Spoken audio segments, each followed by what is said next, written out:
هیچ کس نمیتونه از شما من مطمئن هستم. و یه سلامی بکنم خدمت امیرخان حاج رضایی عزیز، سلامت. چون میدونم الان یکم احساساتی شده یاده.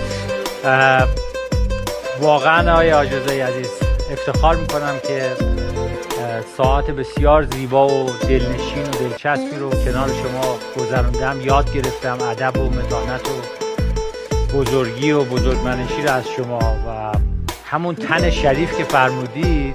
شما یکی از کسانی هستید که نهادینه هست این تن شریف در وجود شما و باعث افتخار ما بود که شاگردی شما رو بکنیم و بسیار بسیار خوشحالم و باعث افتخارم هستش که دوست خوبی، استاد خوبی مثل شما رو دارم، دوست شریفی مثل عادل فردوسی پور رو دارم که سالهای سال بدون منت برای مردم زحمت کشید، خودش رو، خانوادهش رو، عزیزانش رو جلوی خیلی از مسائل گذاشت به خاطر اینکه اون عشقش که فوتباله، عشقش که مملکتشه آسیب نبینه.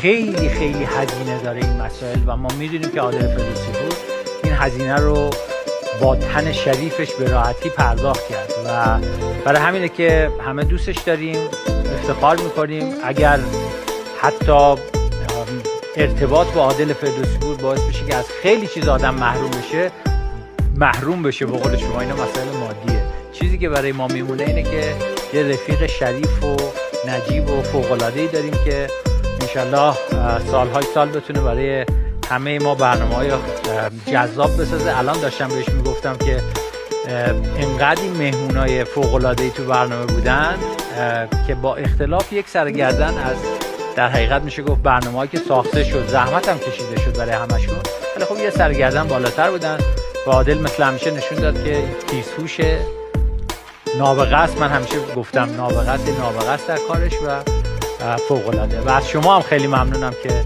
این حمایت رو میکنید. امیدوارم سالهای حاج رضایی عزیز سایه‌تون بالا سر ما باشه. خواهش می‌کنم. من ببخشید عادل جان، من یه تشکر ویژه